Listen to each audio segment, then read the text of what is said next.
This Saturday night in Des Moines, Iowa, the UFC will return to the state of Iowa for the first time since 2000. And this is the UFC's first appearance in Des Moines.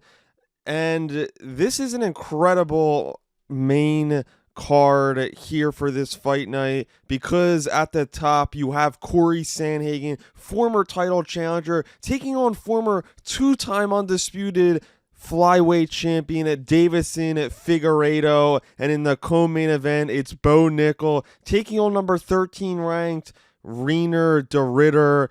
Just two great prospects in the middleweight division, and I wanted to start with that fight because this is the first time that Bo Nickal is not fighting on a pay-per-view in his UFC career. He's 4-0 in the UFC, 7-0 in his MMA career with 6 finishes.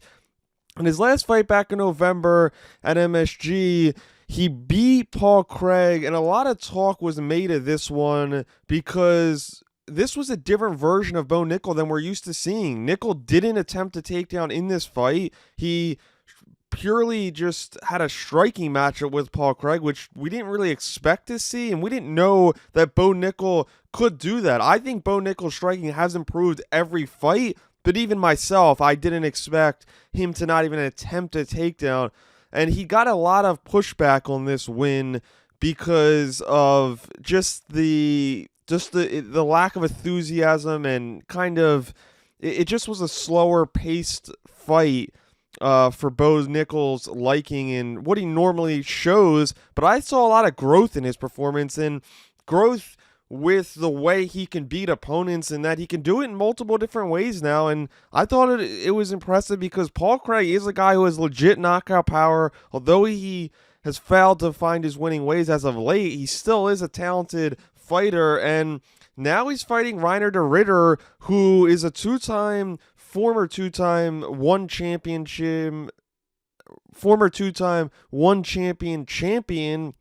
and he has entered the UFC and won his first 2 fights by submission, submitted Kevin Holland, submitted Gerald Mearshart, and comes into this fight with a ranking by his name at number 13. Bo Nickal doesn't have a ranking yet, and this is to me, this is Bo Nickal's toughest test. And although Bo's over a 3-1 favorite, I see it at Reinier de Ritter is the taller guy by 3 inches, does have a 2-inch reach advantage, and does take down opponents at over 46% and averages over 6 takedowns per 15 minutes, which is over 2 more than Bo Nickal in his UFC career so far.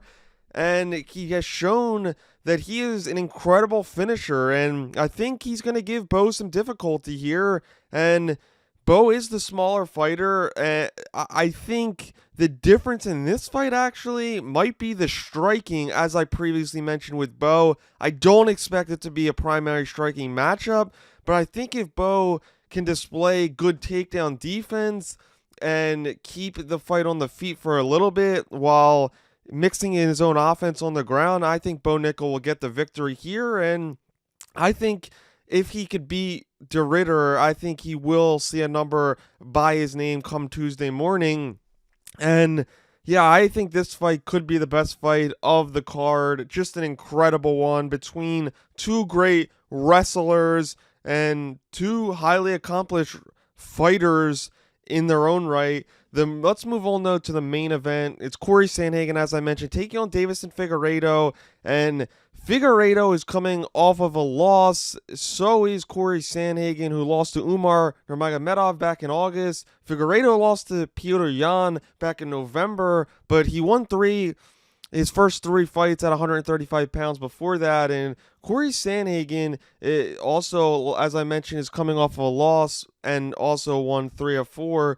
So I really think this is a great matchup because both guys are in their mid to late 30s. Is Sandhagen's 33, Figueiredo's 37, and both need a win to get.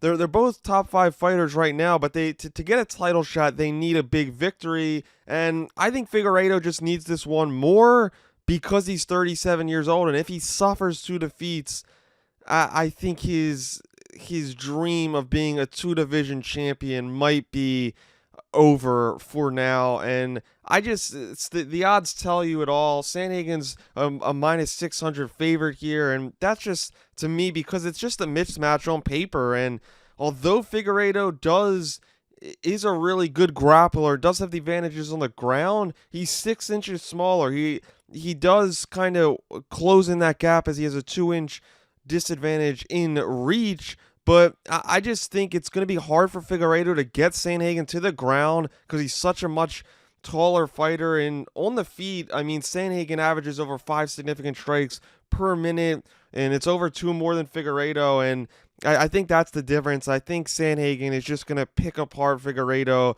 throughout this 5-round fight. I think it could go the distance, and I do think Figueiredo will put up a good fight.